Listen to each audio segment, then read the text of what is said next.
That's kind of cool. Okay, so we're just going to go through the product. You guys are the final group, huh? Yep, we are. That means you get to ask questions. That's right. Otherwise, I'm like, any questions? Awesome, thanks. So we're going to go through, I'm going to take you through and talk about what's new in the world of distress, and then we'll talk about what's new in the alcohol industry. Two totally separate things. We'll start with distress. And really, if you have any questions along the way, feel free to ask. You don't need to wait till the end. This is all about you guys, so that's what we're doing it for. So, welcome. The cool thing about working with Ranger, of course, is just the fact that they have these amazing chemists that can just take this and turn it into reality. And some of the new exciting products that we have in the world of distress, of course, are embossing glazes. Now, I'm not saying I invented embossing powder because I didn't.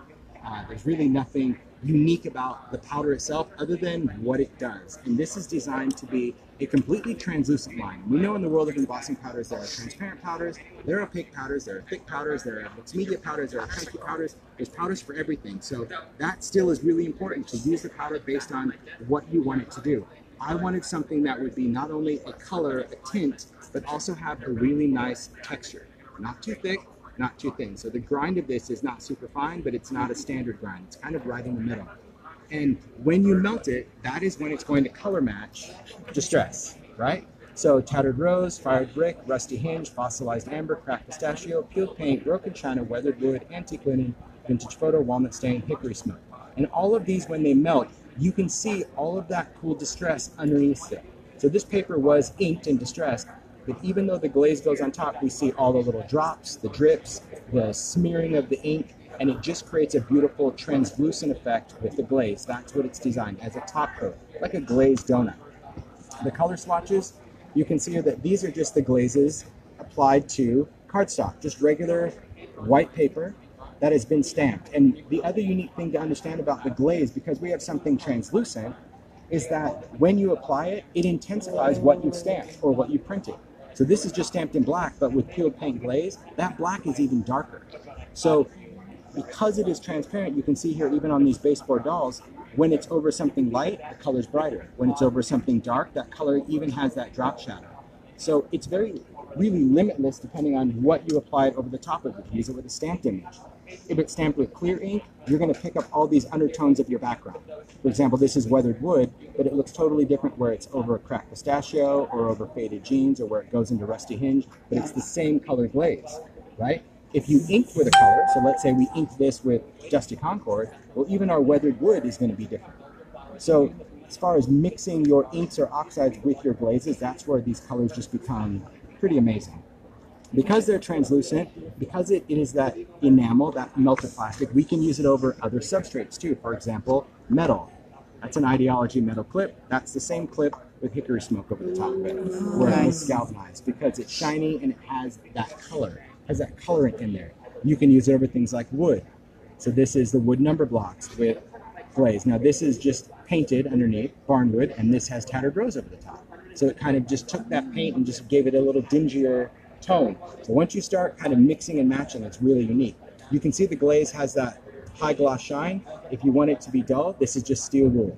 It's a great trick for any embossing powders. If you want to do like faux encaustic cards in your store, do any kind of embossing on your cards, take steel wool, go over it once it cools, and it will look like you embossed in wax, or you textured it in wax. So it's not just a distress trick, it's a distressing trick, if you will. So that's how we can dull it down.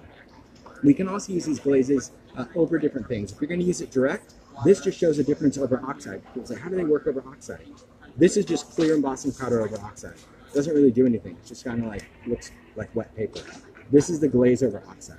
So this is fired brick over aged mahogany oxide. We can still see that oxide popping through, and it's still pliable, meaning I can still break through that paper, and that glaze is going to be bonded on the surface because it is a glaze, not a thick plastic embossing powder. Really like nice. You can feel it. It just has that awesome look. But if you're going for texture, we got you covered, because we do have 2 new texture pastes. I'll bring these in. Oh, this so is we really have nice. Matte and Crackle. Now these are part of the Ranger line. Nothing different than the Ranger brand, other than now it's in distress, right? Because most people that are using it are using distress, so might as well put it in the line. I decided I want them in smaller jars because the bigger jars, to me, I think dried up too quick, so I wanted just a lower profile jar. We have Matte and Crackle. The reason I chose both of these, of course, Matte will absorb any kind of medium. We can use watercolor, we can use dilutions, we can use paints, we can use sprays, we can use markers, we can use crayons, and it creates that really nice texture. Crackle paste, foolproof crackle. If you haven't used this crackle paste, seriously, you can apply it with your finger and smudge it on, and it will crackle.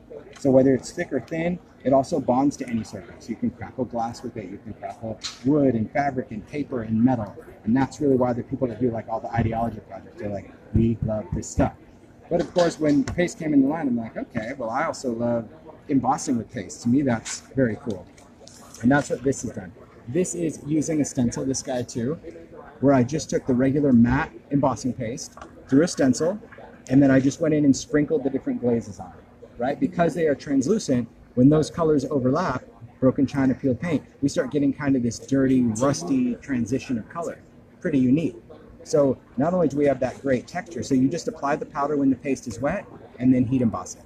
If you wait for the paste to dry before you emboss it, you'll get a much smoother, softer glaze. If you emboss it while the paste is still wet, you'll get this nuggety, bubbly look, which I think has way more texture because it casts the light different.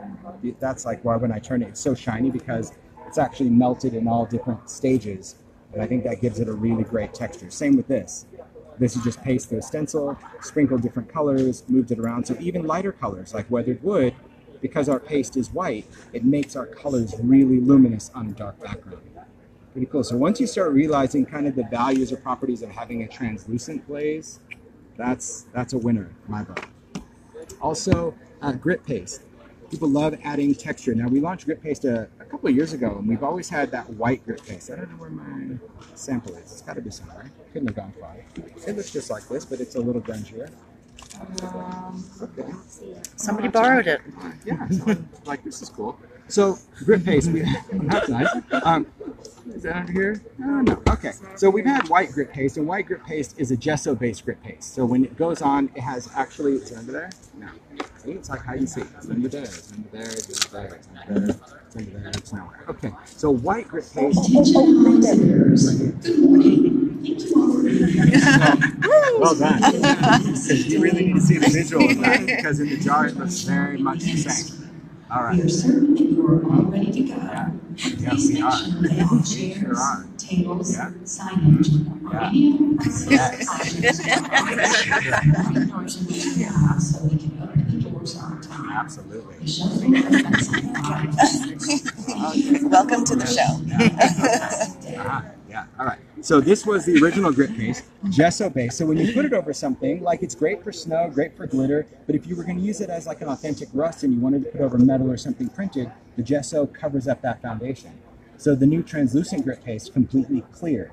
So it still gives me that grit texture, but now I can rub it onto like a metal object. And when it dries, we're going to still see the metal, we're going to get the texture, and now when we add crayon or paint, it's more of an authentic rust, if that makes sense, or patina. So this is really for mixed media people that want to see the undertones of whatever they're applying it to, and it will still accept color the same way this does.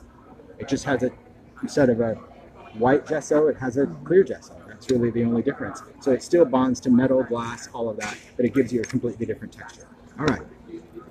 Then we'll talk about storage time. Have we talked about that? No. Last week? Fantastic. See, you got to remind me. At this point, well, there we go. So, believe it or not, this was the first tin that I wanted to do, and ironically, it's the last tin that we get to do. I mean, maybe we'll do a paint tin, I'm not sure, but we started with this, and we ended up with a mini tin, and a crayon tin, and a marker tin, and a spray tin, and alcohol tin. I'm like, oh, remember? This was the idea. I wanted a way to store distress pads and oxide pads. It was worth the wait. So this tin holds 15 ink pads. It was really important to me that this storage system was more functional. I've done storage for ink pads before. The original one, like you stacked all your ink pads and you put it in a compartment, but if you wanted that color in the middle, you still have to take out the stack. So I wanted this separate that I can just go in and pick out whatever color that I wanted to do. More importantly though was the lid factor. We know that throughout the years of distress, for 15 years, the lids just also had their own evolution. Some pads, like the lid was really tight. Some you had to line it up perfect to get it. Others, you flipped it over and the lid would just fall off. And as a maker, whatever distress pad you had, I still wanted to make sure that the storage solution worked for you. So when you put this in, it is designed to create an airtight bond between the lid and the case, no matter how this is stored. So these just don't shake around. So once you put this in, that insert comes up far enough that it will actually push this together and keep this tight. So when you throw it in a bag, even upside down, that lid is never going to fall forward. And that's what makes it push in. Nice. So the customers are going to ask, is it okay to leave a pad on the side? Do I Okay. need to put the tin sideways, So, backwards, so let upside me down? show this because I always like to show it and they're just like, damn. All right, so Distress has been out for 15 years. The rack that Distress came in is that one. How is it stored? Sideways. You're welcome. I mean, that's all I'm saying. And I understand people are freaking out. They're like, but you can't do that. But I will tell you this. Depending on where you live, if you live in a very high humid area and you find that by doing that, your ink is leaking out, well, then you just can't. It's really, really rare, though, that an ink pad will leak unless it's super, super humid. We're in Florida, doesn't leak. It just, I mean, like, that's the way they've been sold for 15 years. And Yep. it's just a weird disconnect. They're like, can you do that? Is it safe? Can you store it for a long time? I'm like, but that's how we sell it. Like, Right. we sold it on its side. When you went into the store, chances are it was on its side Oh, at yeah. some point. But if you don't, we still wanted to provide storage options because it's still up to the maker, the user, whatever makes you comfortable. So if you're comfortable with them being flat, store them this way. If you want these to be upside down, pop out the insert, flip it over, pop it back in, and then your pads will be stored upside down. It's completely up to you. But another cool thing is we know that between the inks and the oxide, 120 pads are still a lot. So I wanted to make sure that this tin, unlike the mini, was stackable. I wanted to be able to actually lock these together. Nice. So we designed this with a raised edge, a recessed roll, so when you put these together, they're just going to lock. So on your shelf, you can, well, it was worth the wait to me. Because, you know, if you have all those mini tins and you grab them, they're just like, they just fly out of their hands. So, and then that's me saying to Ranger, like, it wouldn't be too bad if we changed these, like, we are not changing the mini tins. All right, but that's all right. This you really don't want to throw in a bag anyway. But I do, I love the tin. It's worth the wait. So that's really why I wanted to answer the question that anytime somebody had, you know, distress pads, it's like, I hear you. I've heard you guys through the years. I'm the same way. You know, you can't control a plastic mold. Sometimes it's perfect. Right. Sometimes it's loose. Sometimes it's tight. And over the time it could get loose. But your storage solution, it doesn't really matter. It's going to keep your inks airtight. And that is the most important thing. And it still does give you storage options because it doesn't really matter. People go, well, that's okay. I still like my inks to sit this way. Or I still think that they're wetter upside down. You, as that consumer, get to choose however you want to store, and you can still use the same tin. All right. So we'll talk about that. We'll talk about cracked leather cardstock. Yes? No? Nope. Oh, my word. See? Di and I knew this. We're like by the 5th round. Yep. You're I done. think you said it all. No, we just think you said it. All right. So cracked leather cardstock was just it's a 111-pound white cardstock that just has a cracked leather texture. Right? We wanted something that's just going to have something. Yeah, isn't that Pull cool? our phones in. I know, I love that. But the texture itself, and you can pass around to like get your money shot because, I mean, this is all about how the light hits it. But it has that texture whether you're blending or painting or crayon, and it gives you an authentic leather look. It doesn't have to be brown. It could be pink leather. It could be blue leather. But then it will allow you to cut it out, die cut, punch it, and glue it onto something. So the fact that it's paper, but it looks like leather, that's just pretty cool. Because, yeah, I can stick it in a planner, I can put it in a travel journal, whatever that is. It's pretty awesome. All right, let me move on to alcohol inks. Alcohol inks, really what we did is listen to the maker. Really, alcohol inks started in 2004 with Ranger. That's when we were just really doing cards, polished stone background, that sort of thing. And today's maker is doing everything from mixed media home decor to just giant paintings. And I've been watching and seeing how people are using them. A lot of people are using alcohol ink with 91% or higher isopropyl, which is an awesome way to do it. But isopropyl alcohol does break down the dyes in an alcohol ink when you dilute large batches. So we wanted to make the colors way more intense. And so these 15 new colors are intense colors. I encourage you to get a nice snapshot of the swatch board over there because you can identify just by looking, you can easily pick out 15 colors. Even if you don't see the names, you're like, that's a dark one, that's a dark one, that's a dark one. And those are all the new colors because we knew that if you're going to paint with them or pour with them with isopropyl, we wanted that color to still be vibrant and create beautiful, rich undertones.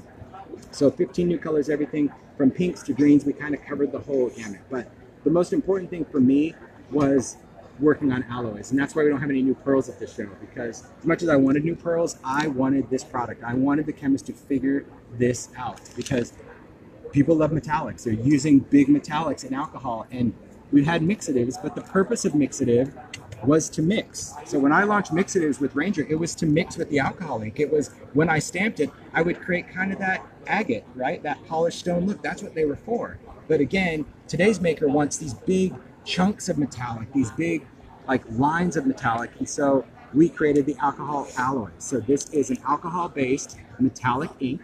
It is a leafing metallic. It's completely different metallic than what's in the mixer. It comes in 5 colors, comes in gilded, sterling, foundry, mined, and statue. But the alloys are designed to actually break apart into clumps and create the most intense, luminous, metallic, gold, gilded look on your background. So when you use these, instead of them mixing with the ink, they actually stay together. They break apart into chunks and fragments, and that is what's unique about it. And I'm going to do a quick demo for you too, because it shows up in too. So you guys get along the way. So the big difference about this, of course, obviously the quality, the intensity, but because it is such an intense metallic, you need to use it with either alcohol ink or blending solution. You still need to use one of these at some point to be the bond that bonds the metallic to the surface. If you only use this and isopropyl, it will do something, but it will also flume off when you touch it. So even if you just add a drip to your mix when you throw it on, that's going to be enough resin to bond that metallic to the surface. Okay. Right? So that's really, really important. We put it on the label, but I tell you because, well, we don't read the labels. Who reads the labels? The other thing that is really creating quite a buzz, and it's silly, it would be this guy. It's a silly little gadget, but it's one of those Dove products. It's an alcohol ink air blower. It just blows air. Different than a spritzer, it has a much bigger opening, a very soft rubber ball, has these lines to keep it from rolling off the table, but it's designed to move your ink, move things around and paint with air in a totally different way. Because we've used brushes, we've used ink tools, but the air blower is actually going to move the inks with air. So for example, if I take a piece of Yupo, I'll take some 91% alcohol. 91 or higher because that's the solvent. These are actually an ethanol ink, but we need a high solvent. When the alcohol ink goes into isopropyl, it actually suspends itself. See that?